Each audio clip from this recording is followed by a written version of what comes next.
Bienvenidos a un nuevo análisis a fondo. Hoy nos sumergimos en una conexión que a primera vista parece casi de ciencia ficción.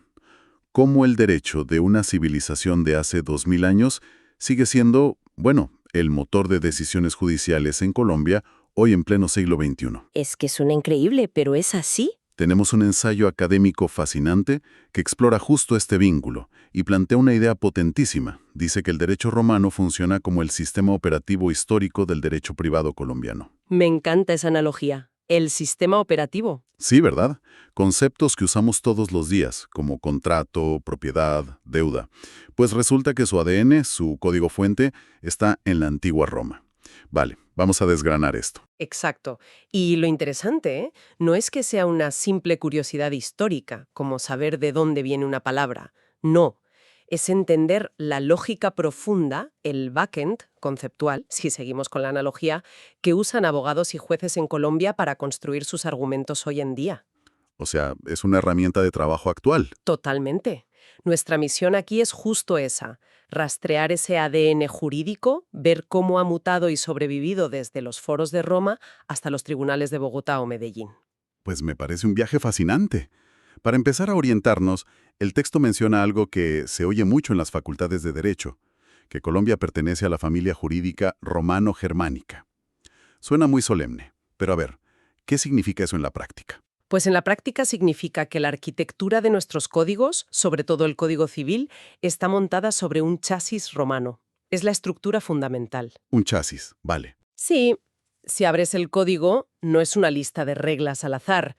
Está organizado de una forma muy específica que ellos inventaron.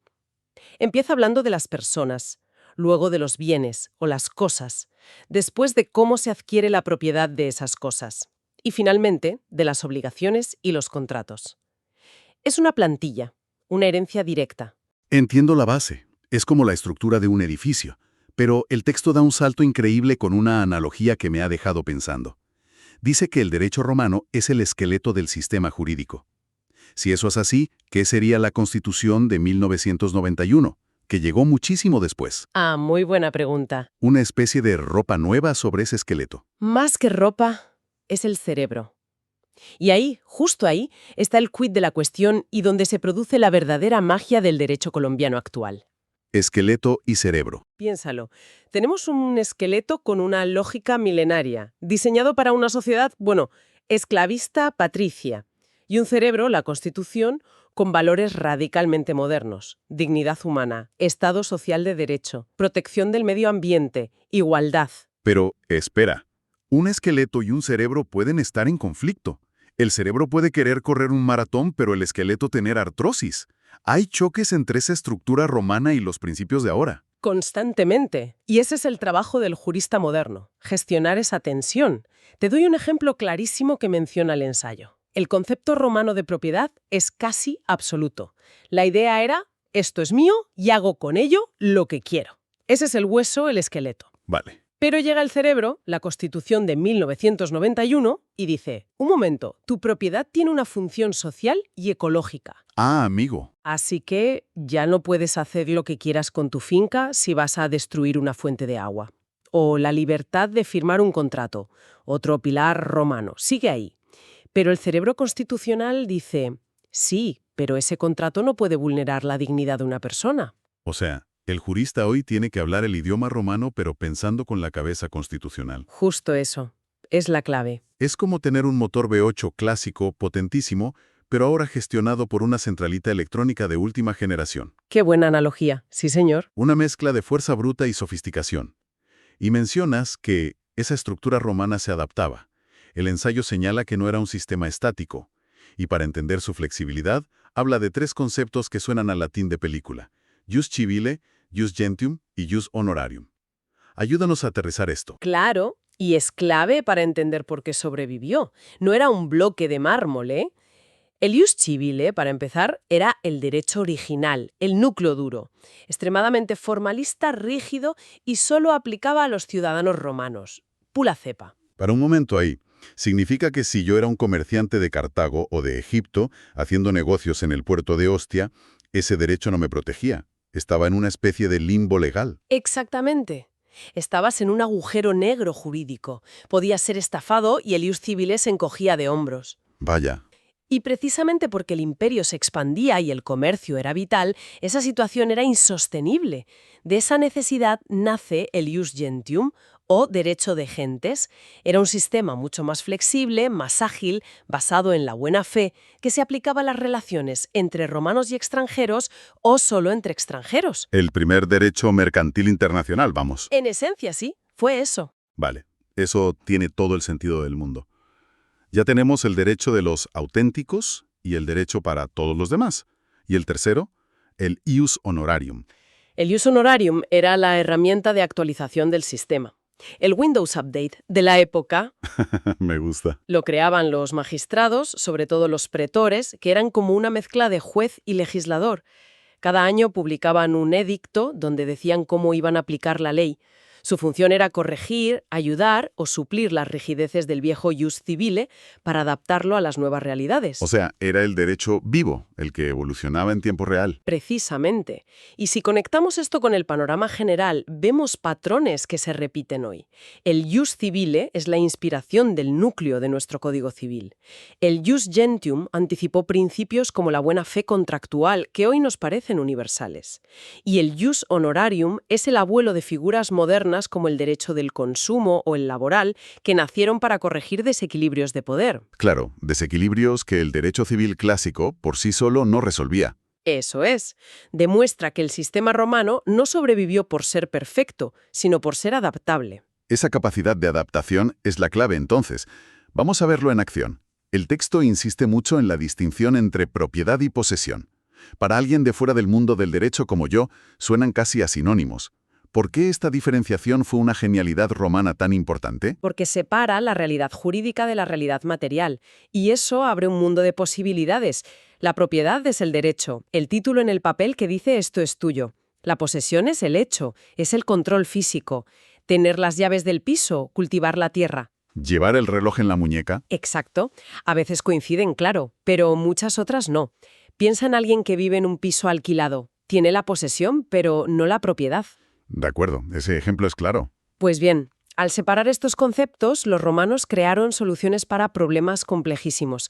La más famosa, que hemos heredado casi intacta en Colombia, es la usucapión. La prescripción adquisitiva de dominio, ¿no? Esa misma. Suena técnico, pero la idea es revolucionaria. Si una persona posee un bien, por ejemplo, un terreno abandonado, durante un tiempo, actuando como si fuera el dueño, la ley puede acabar reconociéndole como el propietario legal, aunque no tuviera el título original. La posesión se convierte en propiedad. Es fascinante. Sin esa distinción esto no existiría. No, imposible. Y si hablamos de cosas prácticas, el texto llama a Rona el gran laboratorio de los contratos. ¿Qué inventaron ahí que sigamos usando hoy? Prácticamente todo el manual de instrucciones. La definición misma de obligación, ese vínculo jurídico que nos obliga a dar, hacer o no hacer algo, es una creación romana de una precisión asombrosa. Vale. Y la clasificación de los contratos que usamos a diario, compraventa, arrendamiento, mandato, fue estructurada y definida por ellos. Pero no solo eso, sino toda la casuística. ¿Qué pasa si no cumples? Aparece el concepto de incumplimiento. Y si te retrasas, la mora. ¿Y qué consecuencias tiene? La indemnización de perjuicios. O sea que la próxima vez que esté leyendo la letra pequeña de un contrato de telefonía y me pierda entre cláusulas sobre penalizaciones, puedo echarle la culpa a los romanos. En gran parte sí. Ellos crearon ese kit de herramientas conceptuales. Obviamente, las cláusulas de hoy son más complejas, pero la lógica de fondo, las preguntas de quién debe qué, cuándo y qué pasa si no lo hace, son exactamente las mismas. Hay otra frase en el texto que me dejó dándole vueltas porque suena al revés de como lo pensaríamos hoy. Dice, donde hay acción, hay derecho. Lo normal sería pensar, tengo un derecho y por tanto puedo actuar. ¿Por qué lo veían de esa manera tan particular? Tocas un punto que define la mentalidad romana. Eran brutalmente prácticos. Para ellos, un derecho no era una declaración poética, una idea abstracta. Un derecho solo era real y efectivo si existía una acción, una actio, que era una fórmula procesal específica para poder reclamarlo en un juicio. Es decir, la herramienta para ir a juicio. la herramienta, la llave. Imagina que tu derecho es un coche eléctrico potentísimo. La Actio es la aplicación del móvil que te permite abrirlo y arrancarlo. Sin esa aplicación, el coche es solo un trozo de metal muy caro e inútil. Qué buena analogía. El derecho solo existe si tienes la herramienta para activarlo. Exacto. Y esa mentalidad sigue siendo el núcleo del litigio moderno. La primera pregunta que un buen abogado le hace a su cliente no es «¿tienes razón?», sino «¿qué acción legal tenemos para defender esa razón en un tribunal?». Vale, me estoy convencido. Los conceptos, la mentalidad, todo está conectado. Pero ahora viene la pregunta del millón. ¿Cómo diablos viaja todo este conocimiento 1500 años en el tiempo a través de la caída de un imperio y un océano para acabar en el Código Civil de Colombia? Parece un milagro. Pues es un milagro con un nombre muy concreto, el Corpus Juris Civilis. El cuerpo de derecho civil. Sí, imagínalo como la gran copia de seguridad de todo el saber jurídico romano. Fue una compilación monumental ordenada por el emperador Justiniano en el siglo VI. Se dio cuenta de que todo ese conocimiento se estaba perdiendo y ordenó a sus juristas recopilarlo todo. Esa obra fue, en esencia, una cápsula del tiempo. Una cápsula del tiempo es inútil si nadie la abre. ¿Quién encontró la llave siglos después? Las primeras universidades europeas, especialmente la de Bolonia en los siglos XI y XII. Los monjes y eruditos redescubrieron los manuscritos del Corpus Juris y se quedaron alucinados. Era un sistema legal de una sofisticación que no habían visto nunca. Y se pusieron a estudiarlo, claro. Con una devoción casi religiosa. Lo comentaban, lo adaptaban y sobre esa base construyeron lo que se llamó el ius commune, o derecho común europeo, que era un híbrido de este derecho romano y el derecho de la Iglesia. Y de ahí a América Latina, ¿cómo fue el salto?